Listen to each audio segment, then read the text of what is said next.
Welcome to World Peace Week and to our panel entitled Bringing Peace Through Unity, an Interfaith Exploration. A renowned group of spiritual and movement leaders from around the world who will be addressing the following question. How is your community bringing peace through unity to our world and helping to usher in a new earth? It's certainly rather obvious that our world needs peace and that individuals need peace. And it's interesting when we look at our media, the mass media, and how we don't get the impression that there's much going on in terms of peace in our world, but there is.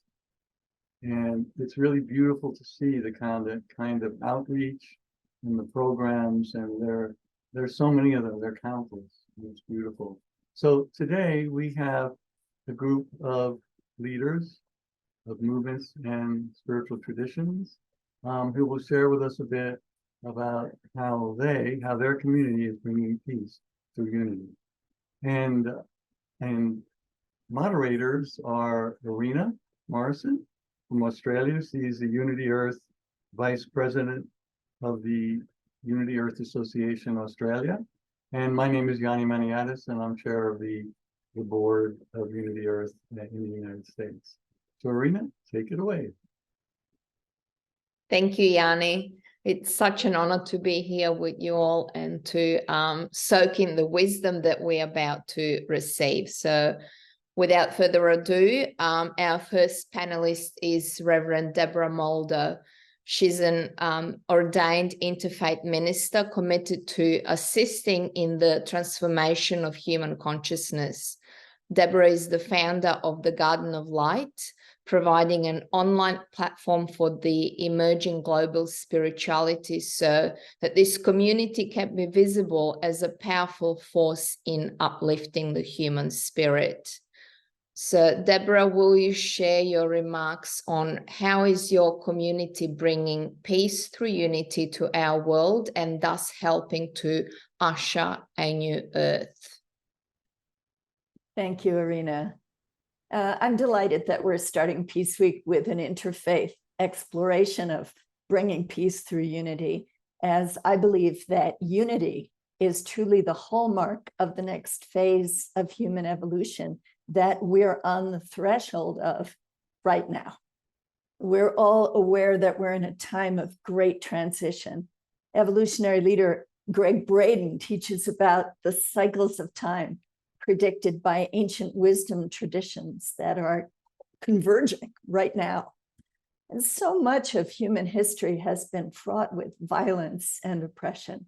It seems that even in long ago times of clans and tribes, there was always a sense of my group is superior to your group. And the religions were no exception. As the world grew into towns and cities and empires, and finally into the nations that we know today, warfare became ever more sophisticated and deadly. But now we've seen the Earth from space, hanging like a beautiful jewel in the vast darkness. The growth of universal education has brought us the knowledge that people of differing nationalities, cultures, appearances, and beliefs are basically one human family, a great tree with many branches. Our growing family shares one planet, which we have been abusing since the modern age began. But just as our essential oneness is becoming clear, we are also waking up to global threats to our very survival. These began, I believe, with the first use of an atomic bomb in 1945, demonstrating our potential to destroy the entire world. Our fate was in our hands, but we turned away, ignoring the exponential proliferation of these weapons of horror. And then in the 1970s, we became aware that we were seriously polluting the very air, water, and soil that sustains us. Still, we turned away, not knowing how to contain the production of toxins upon which so much of our lives now depend. We continue to grow in population, depleting our oceans and lands of their ability to provide food. And now we have climate change, long predicted by scientists, finally arriving at our shores. Countries, both rich and poor, are experiencing extreme weather events.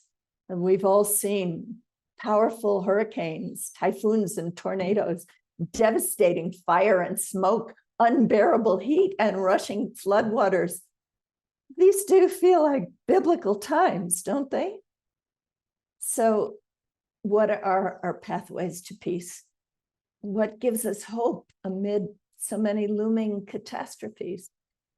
Well, many of our evolutionary leaders offer a path forward, each in their own way.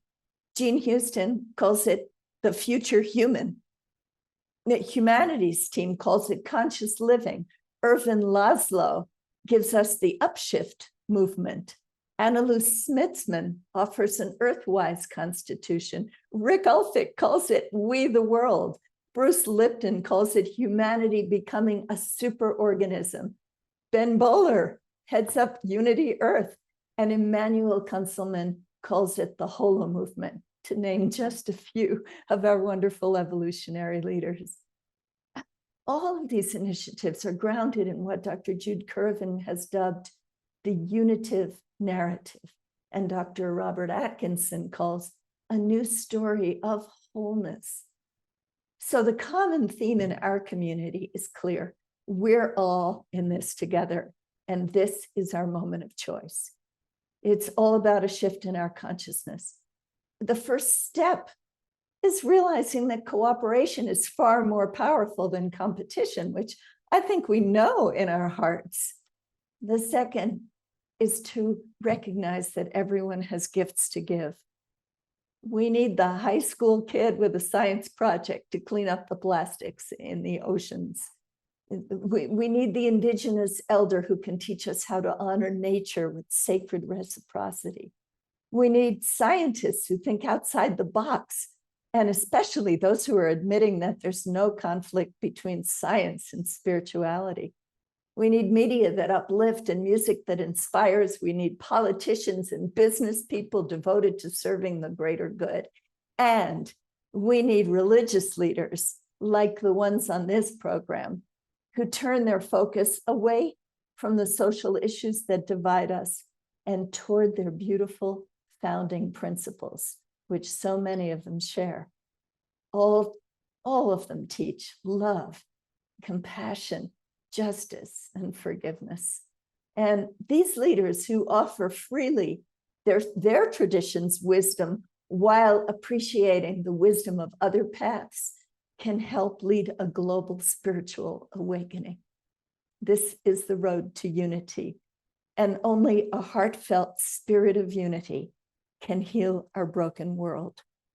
May peace prevail on earth. Thank you.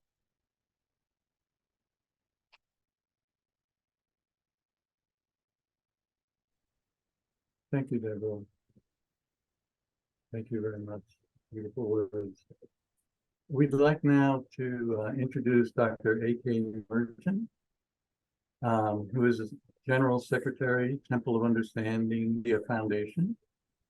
He also serves as National Trustee of the Sarvodaya International Trust, President of Mintra Foundation, and Joint Secretary of Shanti Shahong Center for Nonviolence. He's been an active member of the Baha'i Faith since 1975, and he is Secretary of the Spiritual Assembly of the Baha'i of Delhi.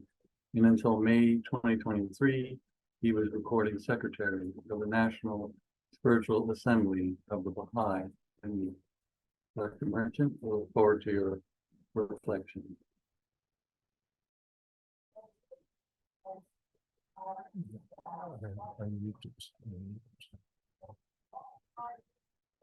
Yes, a good day. Namaskar. And pranams to all the wonderful friends who have joined. for this important topic, bringing peace through unity and interfaith exploration. My involvement in the interfaith dialogue, discourses, and services at the grassroots span several decades now. And this topic is very dear to me. After such a beautiful presentation by Reverend Deborah Moldo, I'll try my best to also share what the interfaith platform throughout the world, and there are so many organizations who have been working for many, many decades. Our Temple of Understanding, which was established in 1960, is now 63 years old. And the Baha'i faith has been also very much involved in the promotion of unity in diversity. And they are the ones who in 1949 introduced the World Religion Day, which is commemorated or celebrated on the third Sunday of January every year. So the interfaith discourse has a very rich history.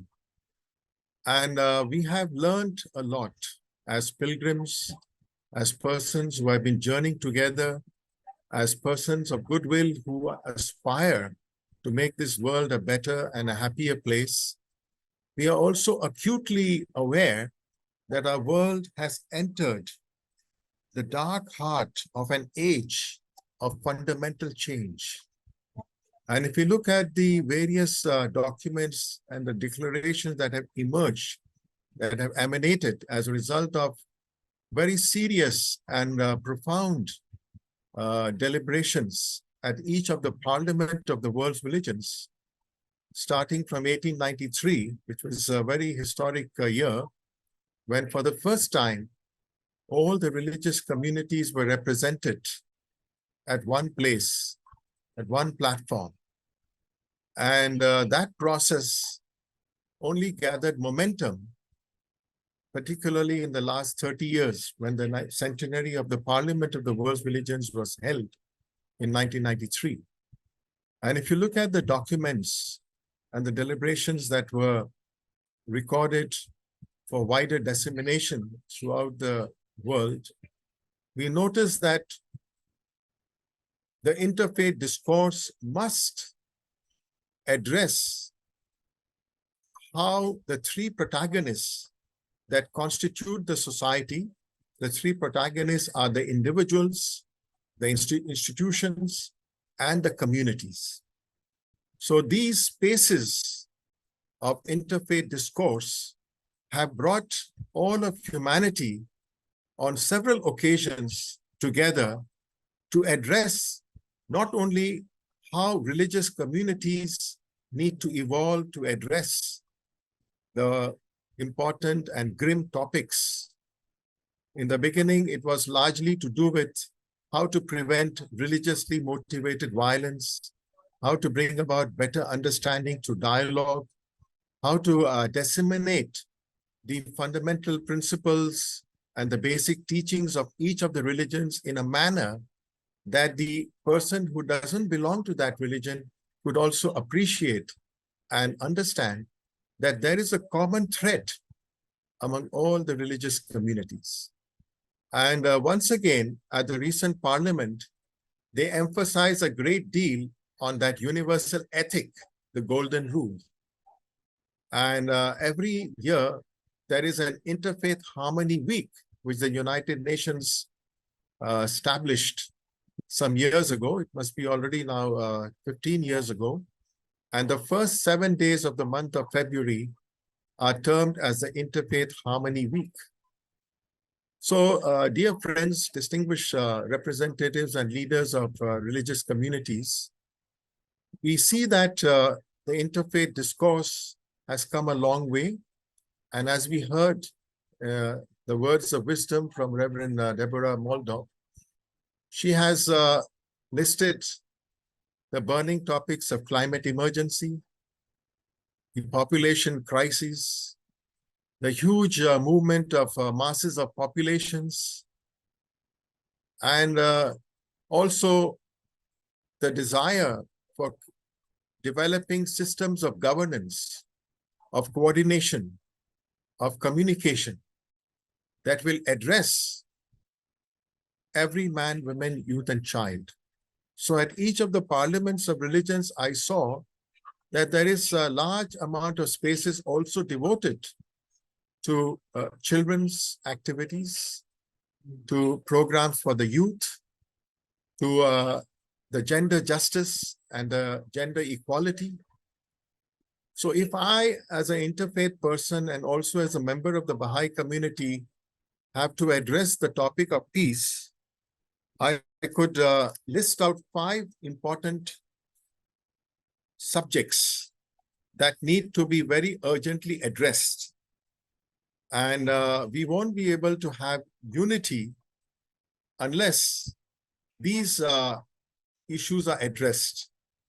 The very first topic that prevents unity at a macro level is the frontiers or the international borders of each of the member states of the United Nations system are still not definitely stated or determined. And one big reason why we have wars is because of this lack of clarity about the territorial demarcation of many nation states. So this has to be addressed at a global level. The United Nations at the end of World War II was established to ensure that there would be no more wars. But unfortunately, that particular responsibility, the United Nations has woefully failed. And the reason is the 5 permanent members of the Security Council with the veto power have their own agendas. And even if the General Assembly of the United Nations passes unanimous decisions, yet if it does not suit one permanent member of the Security Council, the entire decision is vetoed. So we know from the history of the UN system how difficult it is to get all the members of the nation states to work collectively. The one area that they have come together and express a serious desire to work together is in addressing the climate emergencies. Because climate crisis, environmental degradation, this affects the entire human race. One of the big topics, again, at the Chicago Parliament in the month of August was how to save the Amazon forests. We all know that the Amazon forests, they actually determine 20% of the rainfall. And there are many other environmental issues connected to the preservation of the forests in all of the countries around the world. So that we have seen that environmental crises are becoming more and more acute, and they will become more extreme as global warming begins to hit us even more severely. So both these issues are a great threat to the survival of the human race. The other important issue is our systems of governance. We all say that the democratic manner, the democratic process of governance, that is government of the people, by the people, for the people, is the best form of government. But it is quite evident that democracy has serious limitations. So we need to find alternative ways for establishing new institutions of governance that would ensure that the last person in the society, the last mile connectivity, the least of among the privileged members of the society, the oppressed, the vulnerable, the children and the women, the downtrodden, all of their concerns are addressed. Today, unfortunately, the leaders or the arbiters at the helm of power, they aren't able to take decisions. And it has become quite evident that the present-day structures of society are ill-prepared to address the needs of humanity in its current travails. So the Baha'is have been, for a century and a half, talking about the importance of the interdependence of all humankind, the importance of accepting the oneness of humanity, even though we were hit by COVID-19 virus, and for 2.5 years, the entire humankind went through a great turmoil in its health infrastructure, yet they did not learn the lessons and the importance of our interdependence and oneness.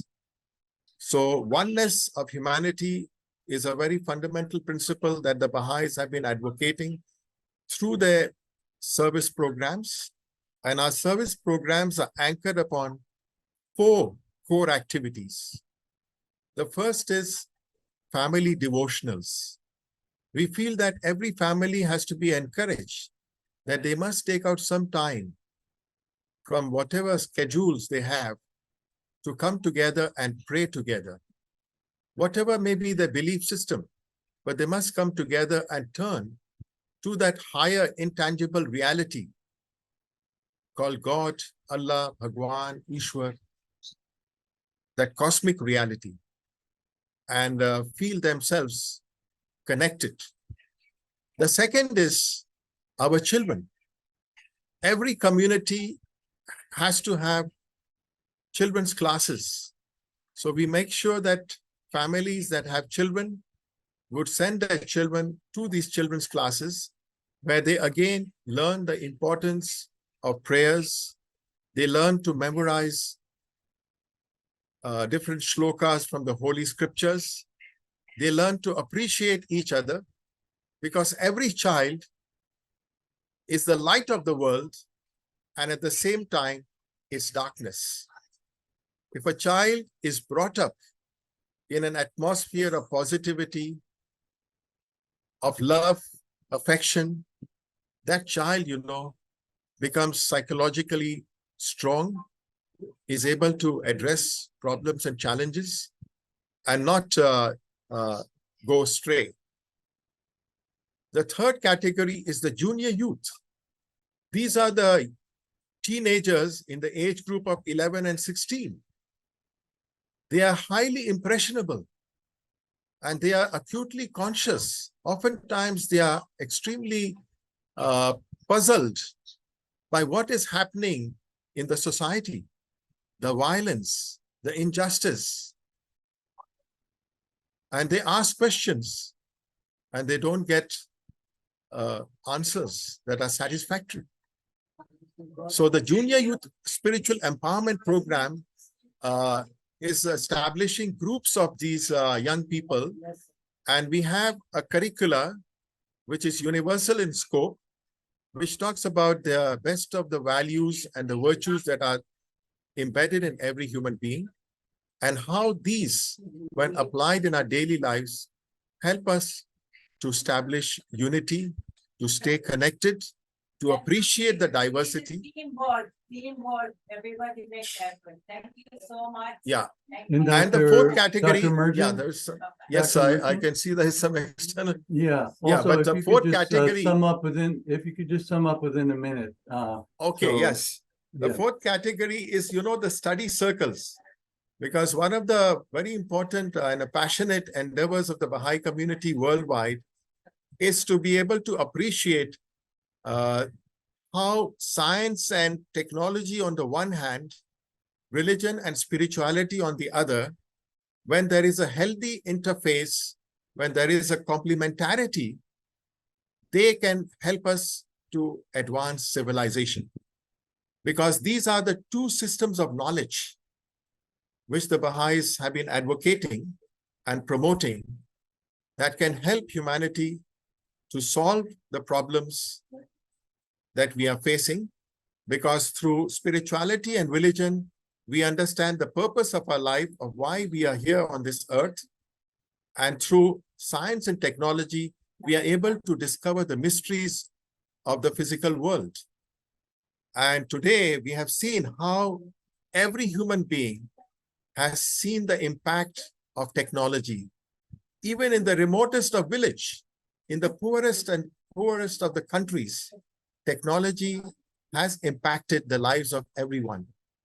So today, again, how do we harness the positive forces of both these systems of knowledge so that civilization can march forward? So these are all very pressing concerns, and we must make sure that children grow up in a spirit of appreciating tolerance, accommodation, acceptance of each other.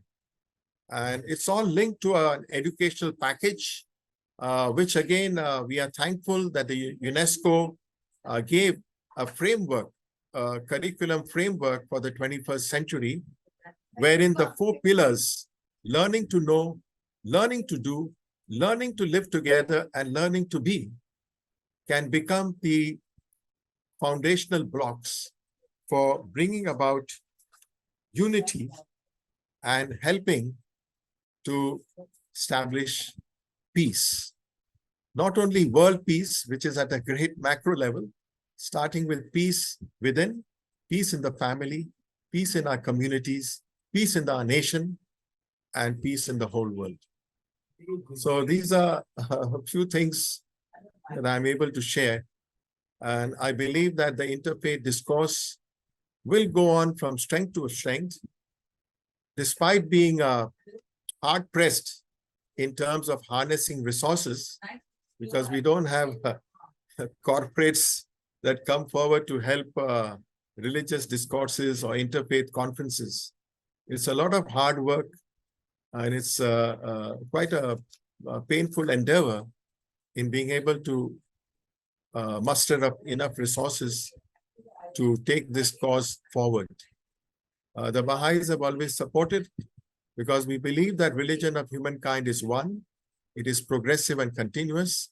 And my last statement would be what Baha'u'llah said 150 years ago: the earth is but one country, and humankind its citizens. The tabernacle of unity had been raised. Regard ye not one another as strangers. Ye are the fruits of one tree and the leaves of one branch, the waves of one sea and the drops of one ocean.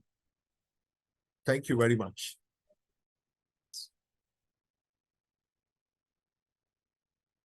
Thank you, Dr. Merchant. Irina? Thank you, Dr. Merchant. Our next speaker is Audrey Kitagawa. Audrey couldn't be with us today, but she has pre-recorded her remarks. Audrey Kitagawa is the founder, president of the International Academy for Multicultural Cooperation. She's the president of the Light of Awareness International Spiritual Family and the chair of the Anti-Racism Initiative. Audrey is also co-chair of the Gender Equality Working Group of the G20 Interfaith Forum, a UN representative for URI, and an ambassador for Religions for Peace International. So let's hear from Audrey. Hello, everyone from New York City.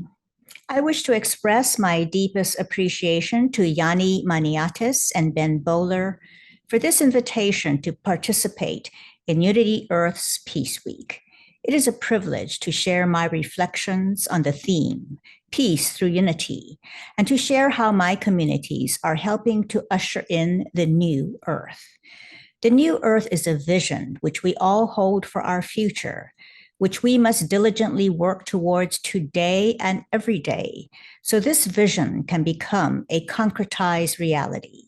It is a vision where we live together in peace and help each other with loving hearts that are motivated by compassion and kindness. We are all members of this Earth community, comprised of a myriad of diverse species, As such, complexities necessarily arise as each life form is given the gift of sacred life that seeks its own flourishing and preservation.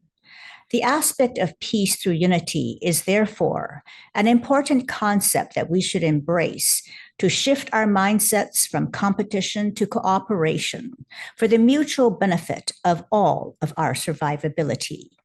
The concept of competition has been our modus operandi through the ages. Many wars have been fought over territorial dominance, resource acquisitions, and financial preeminence. We have enmeshed our identities with material success that perpetuates elitism through wealth and materiality.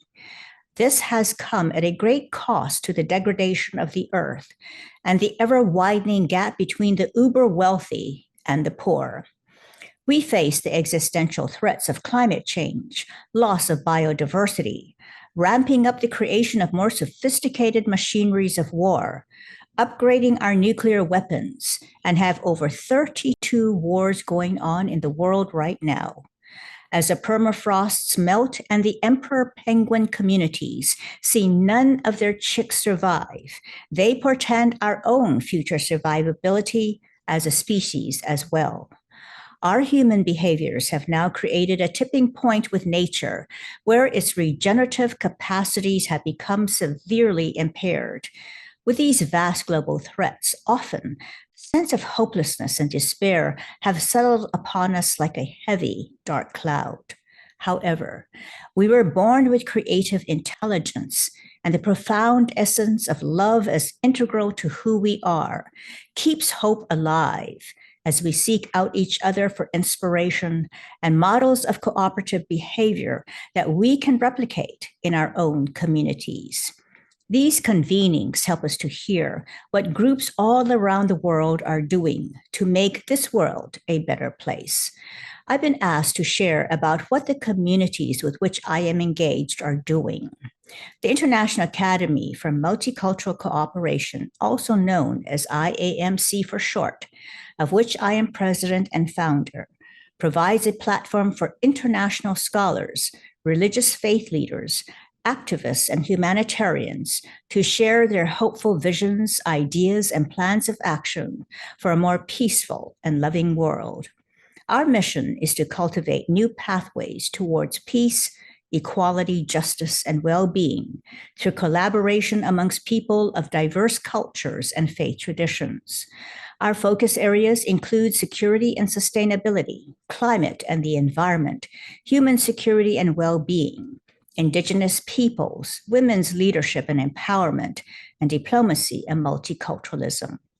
We host webinars, engage with many other organizations, and highlight the work of our International Advisory Council members who each have, in their own way, made the pursuit of human well-being and global peace their life's work. We also have an active film division that creates films which address our global challenges and provide approaches to solutions undergirded by the sacred values, ethics, and moral compass of our sacred traditions. I was born and raised in Hawaii, so the land of aloha or love, which was recently devastated by the effects of wildfires that burned down beautiful Lahaina on the island of Maui, demonstrated the power of civil society to band together to help each other in their time of need.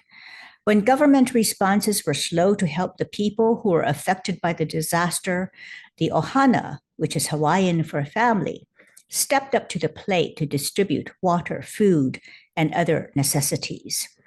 Dr. Manulani Mayer, a member of the Advisory Council of IAMC, recently sent me an email that said, "Let us intentionalize together our process of healing ourselves and our Aina aloha."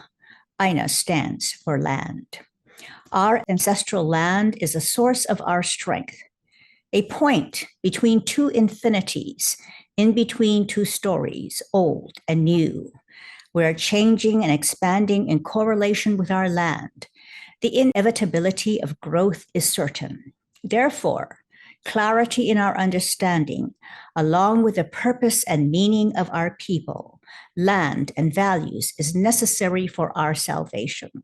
Whereas people and land are of one essence, the stability and health of the two parallel each other. During these times, let us turn our hands downward and work on ourselves through our land. The breadth of opportunities in learning, living, and loving our beloved land is expanding at a rapid pace, presenting us with accelerated answers and divine repositioning. The extension of our intentions during these times will be reflected in all of these spaces. Thank you, Dr. Mayer, for sharing these beautiful words with us that take our hearts back to the remembrance of our sacred relationality to our land and each other. Coretta Scott King said, "The greatness of a community is most accurately measured by the compassionate actions of its members."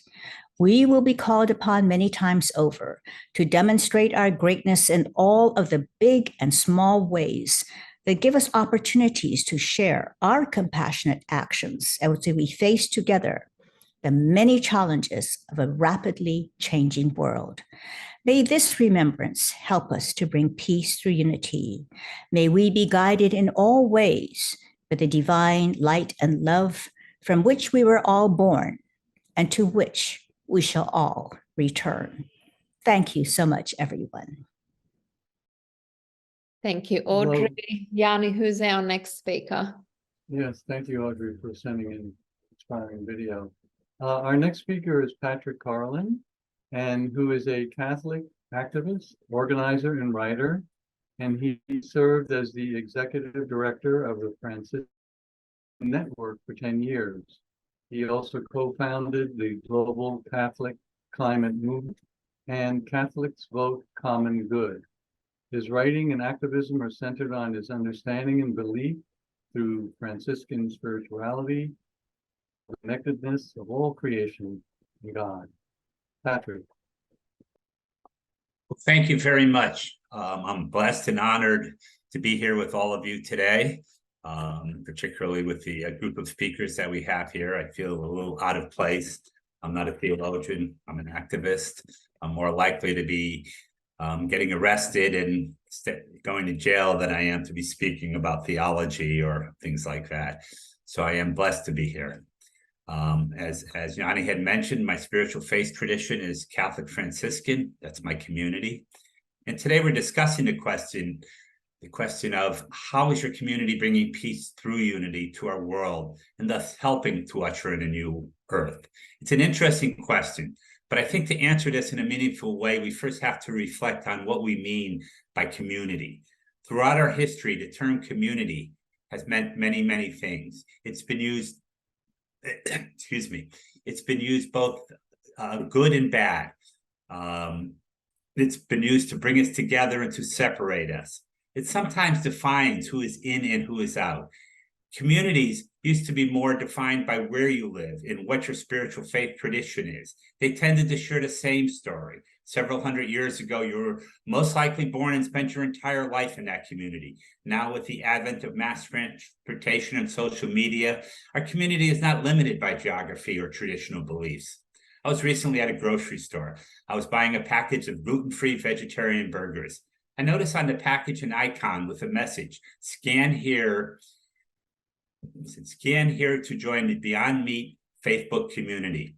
I thought, wow, even my veggie burgers have a community. I've seen a definition of community that reads, a group of people that care about each other and feel they belong together.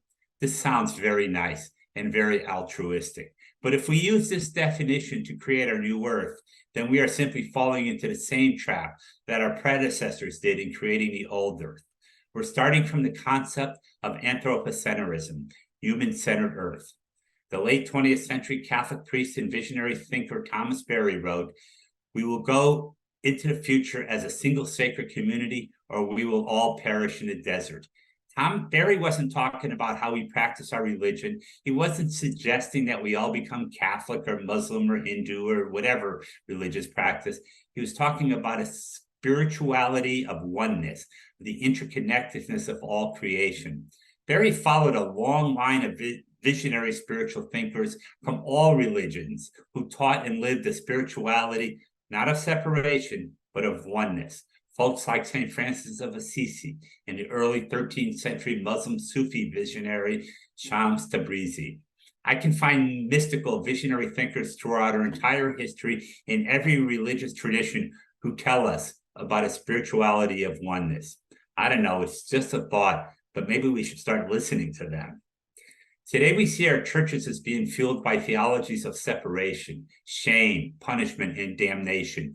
We experience our liturgies as being obsessed with individual salvation, appeasing a demanding God, so our individual souls can assure their ticket to heaven when we die.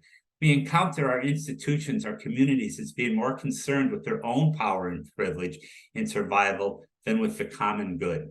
As Carl Jung wrote, if our religion is based on salvation, our chief emotions will be fear and trembling. Thomas Berry also wrote in his book, The Dream of Earth, the deepest crisis experienced by any society are those moments of change when the story becomes inadequate for meeting the survival demands of a present situation. Do you kind of feel like that's where we are today, in that place? So if we're serious about creating a new earth, we have to start with a new story. In our communities, we have to live that new story. This is not to demean or diminish our old stories. They were written from the lens and knowledge and beliefs of that period, a lens that had a whole different understanding of the cosmos than we do today. They were written from the perspective of anthropocentrism, human-centered. There is a richness and a beauty in our sacred stories. So to use an old Irish expression, you don't want to throw the baby out with the bathwater. But we do need to reimagine those stories. The earliest 20th century Jesuit priest and theologian Teilhard de Chardin said, we must evolve or we will be annihilated. He wasn't talking about a physical evolution. He was referring to a spiritual evolution. These stories, especially those from our Abrahamic traditions, were initially told from the view of dominionism. We have dominion over creation. Some 60 or 70 years ago, we started evolving away from that theology. We started talking about stewardship, being good stewards of creation. We used the term caring for creation. I've used it a lot. I used it all the time. I even developed a program centered around caring for creation. And then I came to realize that stewardship is nothing more than a dominionist with a conscience. It was still hierarchical, human-centered. We thought our purpose was to be in right relationship with God. We created communities and rituals around that purpose. We felt that if we prayed the right prayers, meditated the right amount of time, we would get that golden ticket to salvation. In reality, our purpose is to be in right relationship with creation. And in doing so, we will be in right relationship with God because God is creation.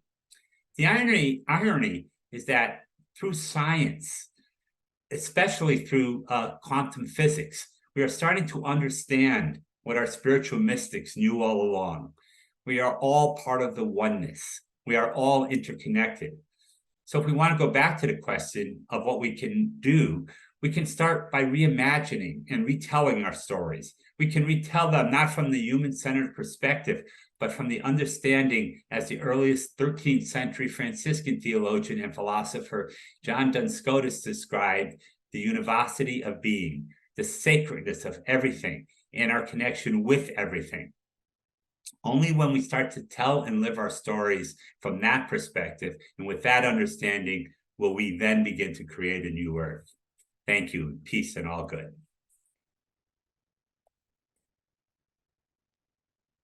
Thank you, Patrick. That was wonderful. Thank you. Marina?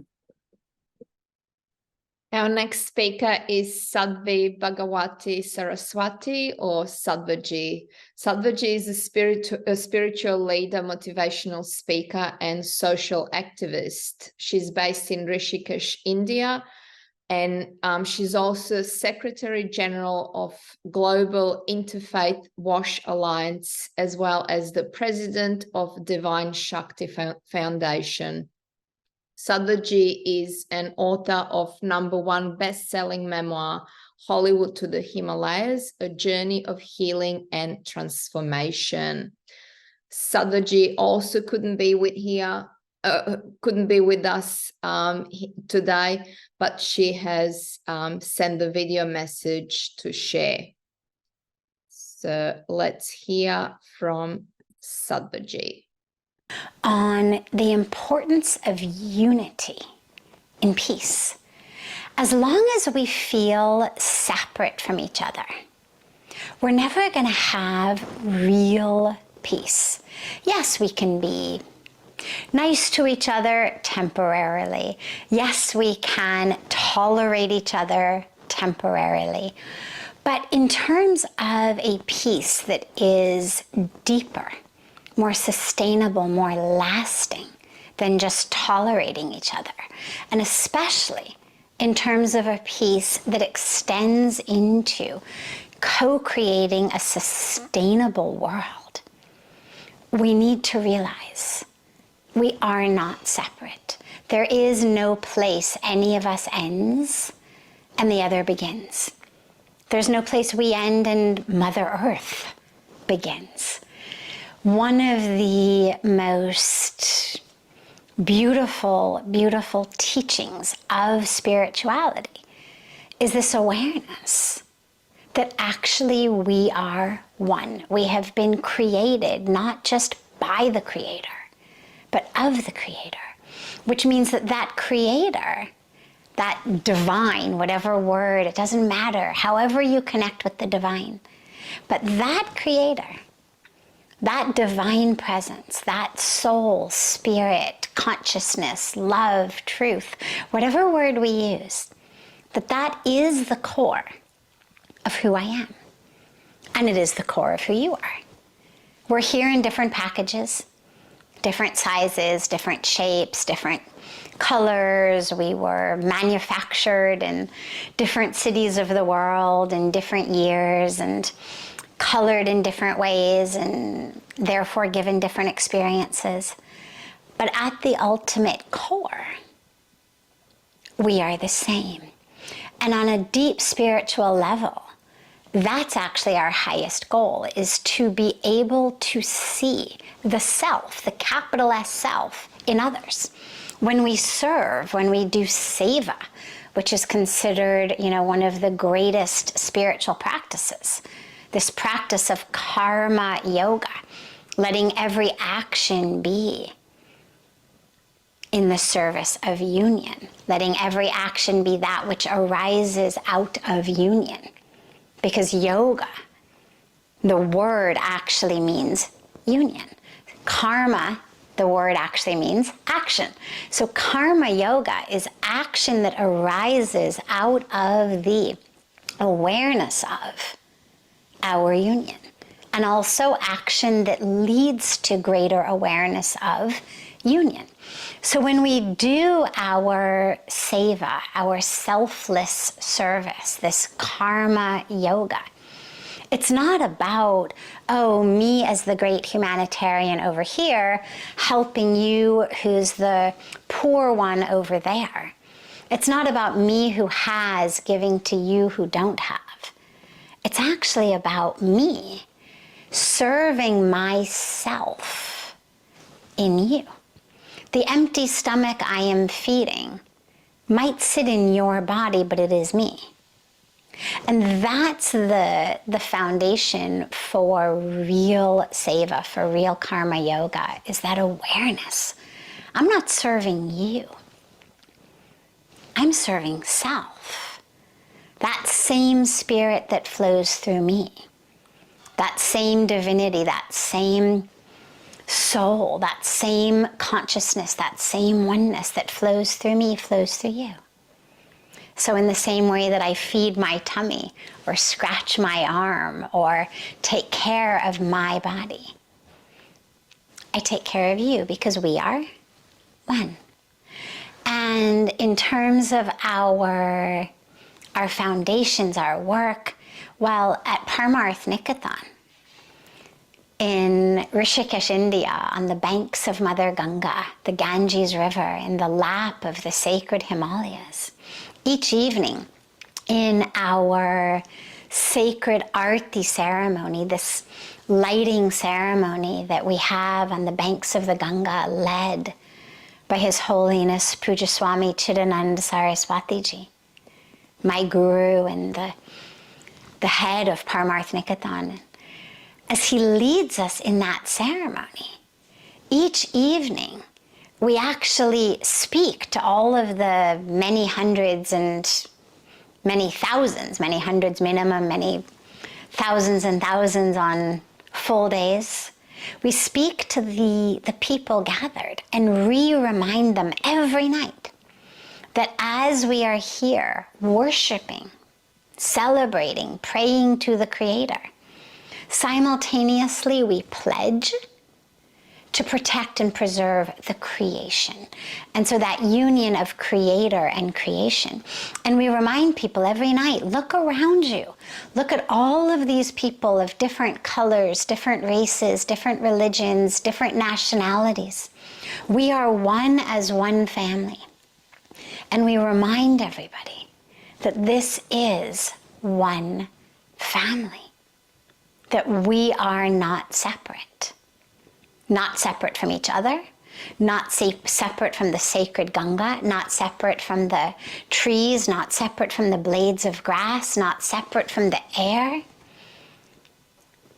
not separate from the species inhabiting the Himalayas, inhabiting the flowing river, that we are not separate from any of it. In our Global Interfaith WASH Alliance, our foundation dedicated to water, sanitation, hygiene, and environmental protection, we bring leaders of all of the different religions together, leaders and communities together, working together for a water-safe, hygienic, sanitary, sustainable, preserved, healthy, happy, harmonious world. So we're uniting these communities in the service of what we call an expanded definition of peace. That it's no longer enough to just say, thou shalt not kill. If we are not working to protect the air, to protect the water, to protect the soil, to ensure that everyone has access to that water, to that clean air, to that clean soil, to that clean earth, then their blood is on our hands, just as if we had launched a grenade into their house of worship. So in so many ways, we are working to unite. Lastly, at our International Yoga Festival every year, at Parmarth Nikathan every year in March, we bring thousands of people from about 100 countries in the world together, doing yoga on the banks of Ganga. Not just asanas, not just the physical postures, not just breathing exercises, but actually coming together to meditate, to pray, to celebrate, to remember and realize our inherent oneness and unity. So there's so many ways that we are working to be channels of bringing this truth, awareness of this truth, to our sisters and brothers across the world. And it's such a joy to be together with you all on this special day, because peace needs this expanded definition. Peace must now include ensuring that people have access to human rights, to clean water, to clean soil, to clean air, to clean food. And together, we remember there is no place. I end and you begin. We are one. And as long as there is hunger in your belly, pain in your life, we cannot actually live in peace. So I'm so touched to be together with you all today, and best wishes, so much love, and a deep, deep spirit of awareness of oneness with you all at this special time.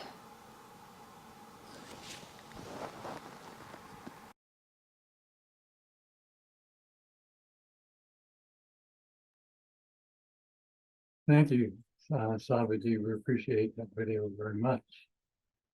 And now I'd like to ask the Reverend Diane Burke to speak.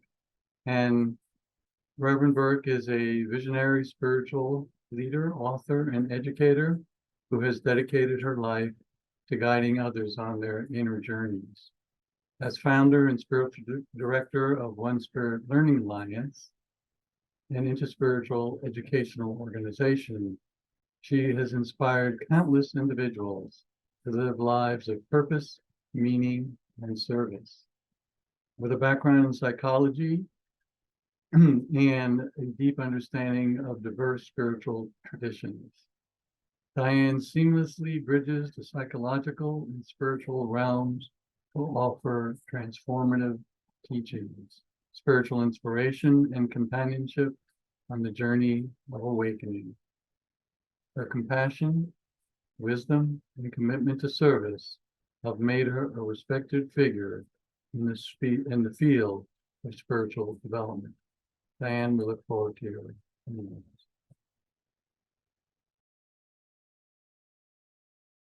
Thank you, Yanni, and thank you to all of our speakers so far. It's been incredibly rich, incredibly inspiring, incredibly uplifting. And as I listen to all of you, I find myself thinking, so with all this stuff going on, why is the world such a mess? And what I have found myself being drawn to in trying to make sense of where we find ourselves these days is to, as Yanni said, to including the psychological along with the spiritual, and to including the wisdom of the artists, particularly for me, particularly the poets. And so as I started reflecting on peace as a theme, this poem by Dorothy Hunt came to mind. It's called "Peace is This Moment Without Judgment." Do you think peace requires an end to war? Or tigers eating only vegetables? Has she froze to everyone, or yeah? Shall we go Yes, to? yeah, it seems that she has. Oh, she's out now. Let me just let We her lost know. her now. I was going to write Let me that in just the chat text her. box. All right. Um, Well, in the meantime, we might. I wanted to hear more about tigers eating vegetables. I know. Yes, yeah. And she has the That greatest seemed to be poem. very interesting. She just wrote me, "Oi, circuit blue again. Go on to the next speaker, and I'll try to get back on." Okay. Okay, so go ahead, Irina. I'll take care of this. All right. So we'll move on to our next speaker, which is Dr. Jatindra Dave. Dr. Dave is an academic scholar with special focus on philosophy and culture, actively involved in the translation of culture and philosophy into everyday life and its presentation. Dr. Dave is an author of numerous papers, publications, and lectures. He's currently director of Akshardham Temple in New Delhi, and he delivered 5 presentations on Hinduism at 2nd to 6th Congress of the Leaders of World and Traditional Religions at Astana in Kazakhstan. Dr. Dave, the floor is yours. You'll have to take yourself off mute. Please unmute. Mr. Dr. Yanni Dave. and Ms. Irina, my dear friends, AK Merchant, and all those who are here. Friends, you know, the word Shanti is the word for peace. And that word Shanti or peace is so important from the ancient time in most important Indian scriptures called the Vedas. And I would like to speak one or two, sentences or stanzas. I'm sorry it is in Sanskrit, but I'll try to translate into English as well. In the Yajurveda, the stanza says, Om Dyauhu Shantihi Antariksha Shantihi Prithvi Shantihi Apa Shantihi Aushadaya Shantihi Vanaspataya Shantihi Vishwe Devaha Shantihi Brahma Shantihi Sarva Shantihi. Let there be peace, real peace, everywhere in the world, right from the sky to the ocean and the whole world. So, in India at least, people understood the value of Shanti. But friends, when do we have that concept into our day-to-day life? That, Shanti is possible when you are ready to give your self-interest up for the betterment of others. As long as your self-interest or the interest of a community or a nation or religion is in the center, you will not be able to establish real Shanti or the peace. And therefore, friends, I want to give you, within my time limits of 5 to 6 minutes only, a very important episode that has happened in the 21st century. And that is about the worst attack on one of the best temples of the world and of India, Akshardham, Gandhinagar, in the year 2002, 24 September, the same month of this, but the year was 2002. The Akshardham temple was attacked by 2 terrorists who claimed them to be, themselves to be Islamist. And they killed more than 45 people and wounded more than 100 visitors. And there was so much agony among the people of Gandhinagar, the capital of Gujarat, a very important state of India, and the followers, But at that time, what action, what reaction, what response should be given is a very important example. If you really want to bring peace in the world, I want to show that little video of my teacher who declared that for the sake of 2 misguided people, we should not blame the entire Muslim community or Islamic community or any country.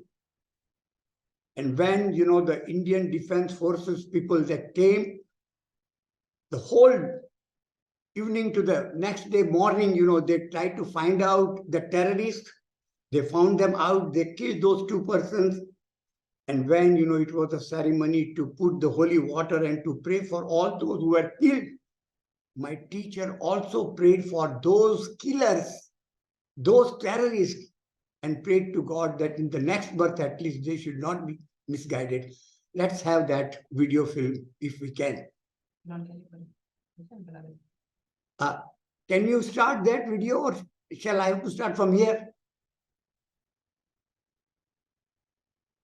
I don't think we got a chance to download it, so if you can do it from where you are. Okay, well, I'll try to.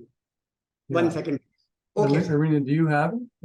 Yes, I have. I will try to. Okay. I don't have it now. Okay, I will try to.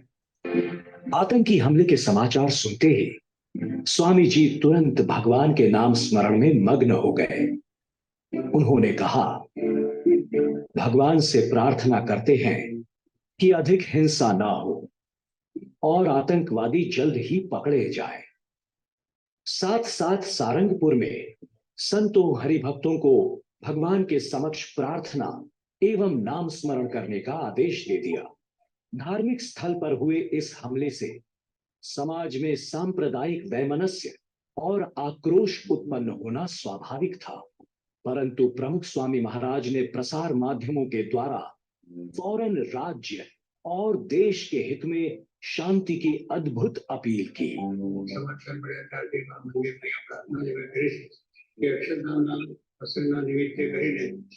Gujarat में भारत में कहीं अशांति कोई पण जातनी न થાય અને દરેક જીવનમાં શાંતિ રહે એવી પણ અમારી એક અપીલ પ્રાર્થના કરેલી છે, કારણ કે આ વખતે થવાનું છે થયું છે તો એનો ઉકેલ તો ભગવાન જ લાવે।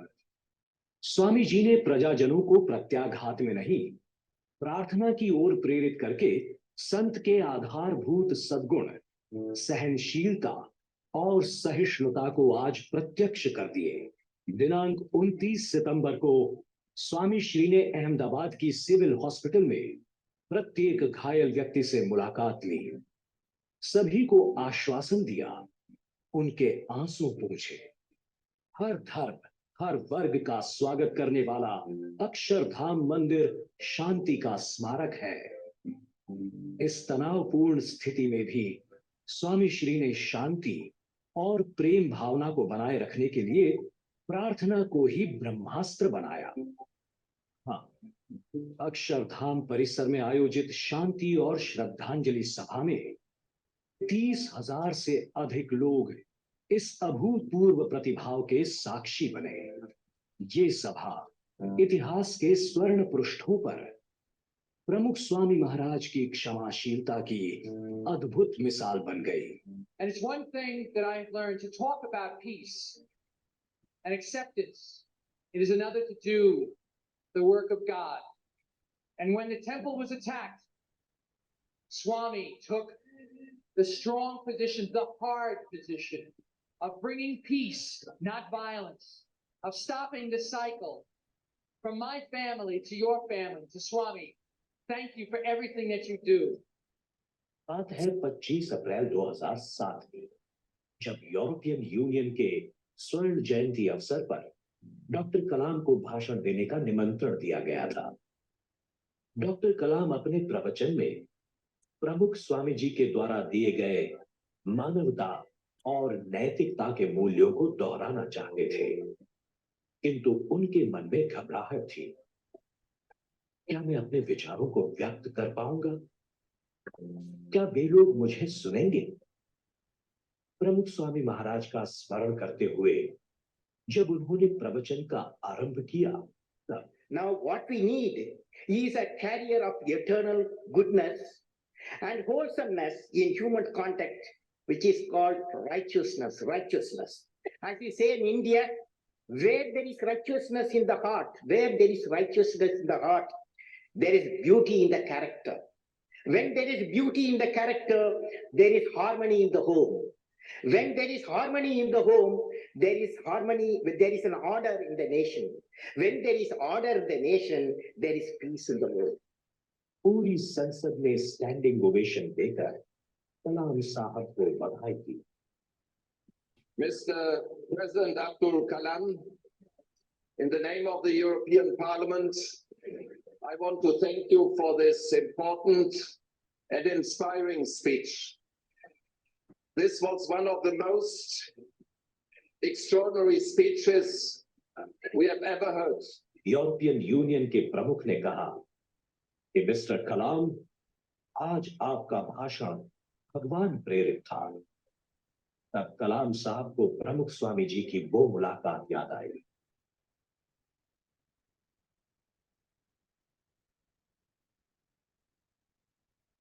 Hello. Can you listen, please? Thank you, Dr. Dave. Yeah, if you have a closing comment Now, or two. why please. I want to, why I showed this video to you, because President APJ Abdul Kalam, a great scientist of India, a Muslim by birth, he accepted my teacher as his ultimate teacher. And he said in this book, Transcendence, that you have put me into the orbit of God by telling that unless and until you are ready to sacrifice your self-interest, you will not be able to get the peace in the home, in the family, in the city, and in the country. And friends, therefore, I also want to say, we are talking about peace a lot, but then something dangerous and difficult happens in our own life. We have to take the view from all the points of view, 360 degrees. And if it is for the betterment of the humanity, we should be ready to sacrifice our sole self-interest, as my teacher sacrifices his own interest, because his own priest also was killed in that. But he never said, an eye for an eye and tooth for a tooth. Thank you. Very inspiring. Thank you, Dr. Dave. Thank you. A real blessing. And Diane, we are waiting for the rest of the words of that poem. Deborah was very disappointed. And so why don't you rewind? Thank you. Hopefully you make it this time. Thank you again, Yanni. So this was actually a perfect opportunity to practice exactly what I was planning to talk about. So let me go back to the poem for a moment. Again, Darcy Hunt, peace is this moment without judgment. Do you think peace requires an end to war, or tigers eating only vegetables? Does peace require an absence from your boss, your spouse, yourself? Do you think peace will come some other place than here, some other time than now, in some other heart than yours? Peace is this moment without judgment. That is all. This moment in the heart space where everything that is welcome. Peace is this moment without thinking that it should be some other way, that you should feel some other thing, that your life should unfold according to your plans. Peace is this moment without judgment, this moment in the heart space where everything that is welcome. So what happened a few minutes ago is that a circuit breaker in my apartment blew, and that generally happens when there are too many devices that are drawing on the same energy circuit at the same time. And I immediately watched myself become furious in an instant with my housemate and found myself wanting to blame her for the circuit breaker blowing. And that quickly, I threw my own experience of peace out the window. So we just heard about a situation where, in the face of, incredible physical violence and hatred, a spiritual leader chose peace and forgiveness. Yet what strikes me is how in every moment of our lives, we also have a choice when something doesn't go the way we want it to blame or to choose peace. One of my spiritual teachers once said, first we are the same in the ego. First we are one in the ego, then we are one in truth. And for me right now, what I'm seeing in myself, in the people in every community I'm part of, is that the first place that peace is lost is in our tendency to otherize and blame other people for the difficulties and the problems that we're experiencing in our world. And that in psychological terms, that's called projecting our shadow out onto the world and saying the reason there is no peace is because of them. And as long as we do that, as long as we see the other. We can talk all we want to about oneness and unity, but we're not embodying it and living it within our own consciousness. So for me, over and over again, that's what some of the work, some of the deepest work keeps coming back to. The things that people have described today in terms of social activism and efforts to bring about external expressions of unity and peace are so important and so powerful and so beautiful. But if we really believe that a change in consciousness is what will be needed to truly transform the world, then we need to be willing to do the inner work moment to moment to moment in looking at our own reactions, our own tendencies to otherize and blame. And Rumi said our task is not to seek for love because we already are that. Our task is to seek and find and release all of the barriers within our own being, our own consciousness that we have placed between ourselves and our knowing of ourselves as love. Thank you. Beautiful, Diane. Interesting how things flow in their divine way. We have one more presentation, which will be on video, and we have time constraints. These videos need to be no more than 80 or maybe a little bit over that, so that they can be a break into the next program after ours. Ours is being recorded. So we won't have time for that 2-minute reflection after, which is unfortunate, but I would like to, and why I'm saying this now is to have some time to reflect on it.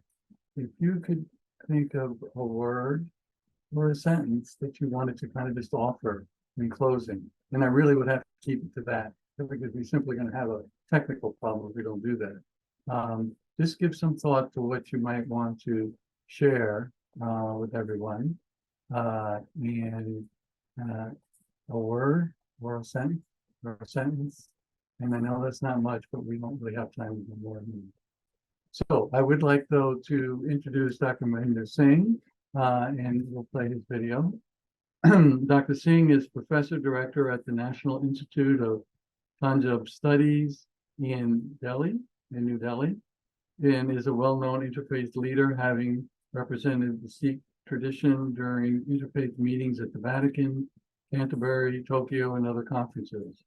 He was on the Council of IARF, URI, TOU, and others, and he is the author of several books, and the latest one being a work called Guru Nanak, Life and Legacy, which was launched in the Presidential Palace in New Delhi on the 5th of November, 2019. So, Rena, we can see Dr. Mahinder's. My friend Yanni Miniatis and fellow pilgrims in our march towards peace, I'm grateful to the organizers of this panel for asking me to share my thoughts on the role of Sikh religion in promoting peace through unity. As you are well aware, Sikh religion was founded by Guru Nanak, who was born in 1469. Upon enlightenment, the first words that he uttered were "Na ko Hindu, na Musalman." That is, after my enlightenment, I do not see anyone as Hindu or Muslim, because they are all children of one universal God.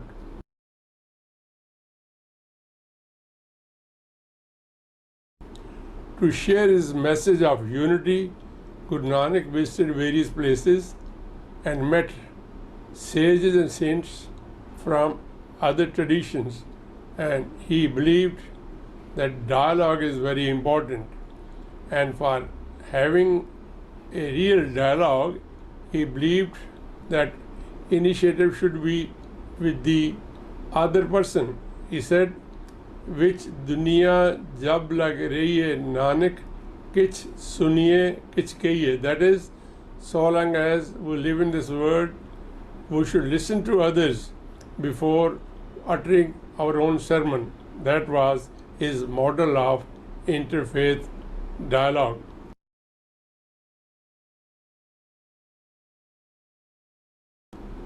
During his travels in different parts of India, the Guru also visited Multan, a city which was known for saints from different traditions inhabiting this town.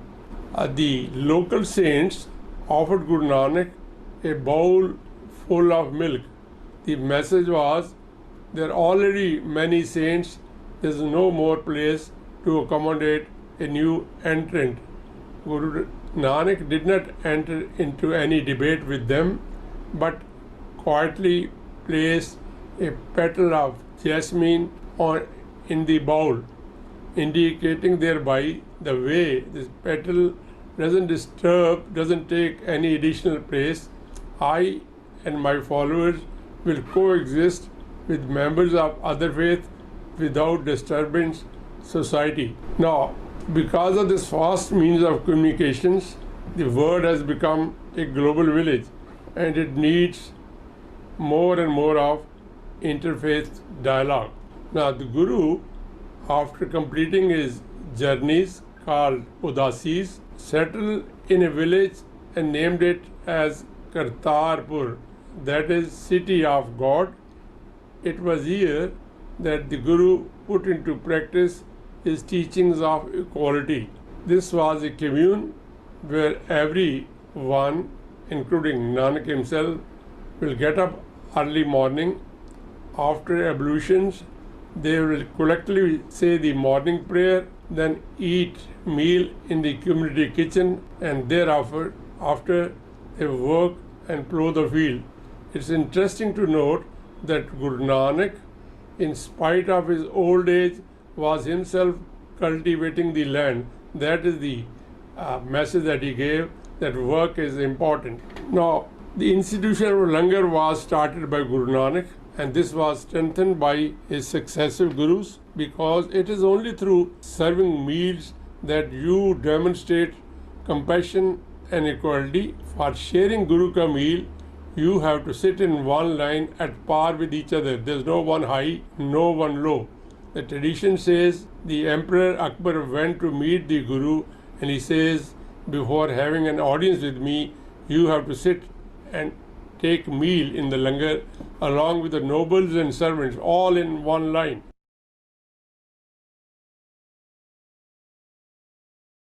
Now, this tradition has brought Sikhs worldwide acclaim as they serve free meals, the langar, in different areas where there is war and conflict, where there are natural calamities like floods and other occasions. Now, I remember when I visited the Parliament of World Religions in Barcelona, Bhai Mohinder Singh, head of the Nishkam Sevak Jatha, Birmingham, UK, put up a big tent on the beach, and he started serving good food, langar, to every participant. They were wondering how this is being managed. When towards the end they were asking for opinion as to which is the best session, everyone said langar was the best session of the conference. And I'm happy to share with you that the tradition is being carried on by Sahib, and in the recently concluded Parliament of World Religion in Chicago, langar was served by the Jatha. At a time when there is growing civilizational conflict, message of Guru Nanak and other saints and sages of Bhakti and Sufi movement from India is relevant to transcend the boundaries created in the name of religion. Now, world has become global. This has become one village. To avoid conflict, we need one religion.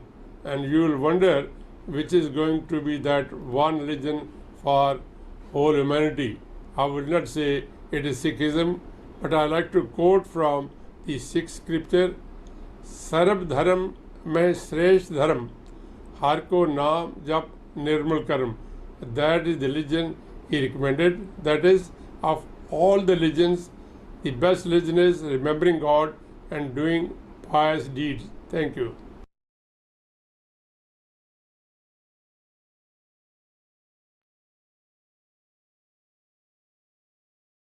Thank you, Rinder, and thank you all. And again, apologies for asking you to have a reflection that is as short as a sentence or so. But I unfortunately we have to do that. So would anyone like to start first and just offer, most a sentence or two?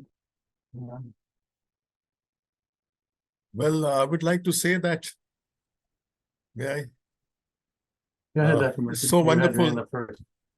Yeah, so wonderful that Brother Yanni Maniatis, spiritual sister Rina Morrison, and Brother Ben Bowler of One Earth have brought us together.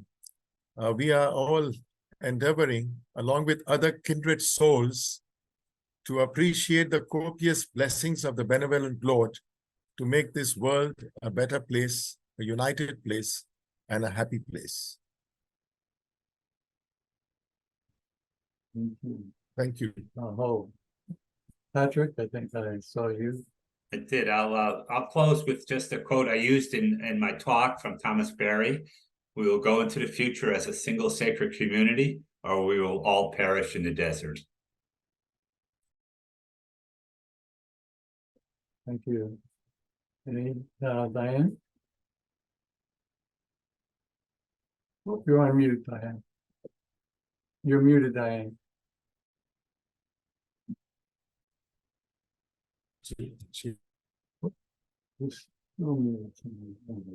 Four short sentences from a poet, Rosemary Watola Trummer. All it takes is a photo of Earth from space, and I'm stunned again how much we are in this together. And though we'd rather not know it, every choice we make affects everyone, everything else. It can happen anywhere on this small blue and green planet, anywhere two people coexist. The invitation to be generous, thoughtful, to think of new ways to be good to each other. Each kindness a bridge that spans the world's flaws, each moment another chance to build that bridge. Diane, send us both poems and we might put them up on the description of the course. Thank you. Who else would like to go? We have 2, 3 more in here. Deborah, you're not muted, so I don't know if that means you want to speak. Okay, go ahead. I just want to thank you all for your powerful words from the heart. You give me such hope for peace through unity. Thank you. Thank you, Deborah. Dr. Dave, would you like to offer? Oh, I'm really thankful to you, and thankful to especially my friend A.K. Merchant, because his organization and organizations, they really do something very substantial for the entire society. And they do not have any division, or they do not, reject somebody because he has a different view. And most important thing that I would like to say, perhaps you might have read, perhaps you might not have read, the most important, work of entire Hindu religion is Bhagavad Gita. And friends, after telling, his disciple and friend, Lord Krishna, at the very end says, look, I have told whatever was according to me was proper, that you have to fight with an evil element, but ultimately you have to take the decision. Iti te gnanam akyatam guyyat guyyataram maya vimrchayetad asheshena yatha ichchasi tatha kuru. Do whatever is correct according to your point of view. This kind of freedom, when it is given by the prophet or by the God or by the Son of God, I think, that is the foundation of democracy. religious democracy, a spiritual democracy. Thank you, sir. Amen. Thank you. Rena, would you like to offer a comment? I just want to thank to all of the speakers for words of wisdom and for being here with us today. So thank you very much. Yeah, and thank you for being willing to open all those emails, even if you didn't read them completely. But thank you for getting here. And anyhow, just one warm, culturally this may be awful, one big warm hug to all of you. It's just thank you. Yeah, gratitude. And last comment, some of you Dr. Singh, who I've known for years, and I think Dr. Merchant we met 4 years ago. Anyhow, it's been a pleasure. Yeah, thank you very much.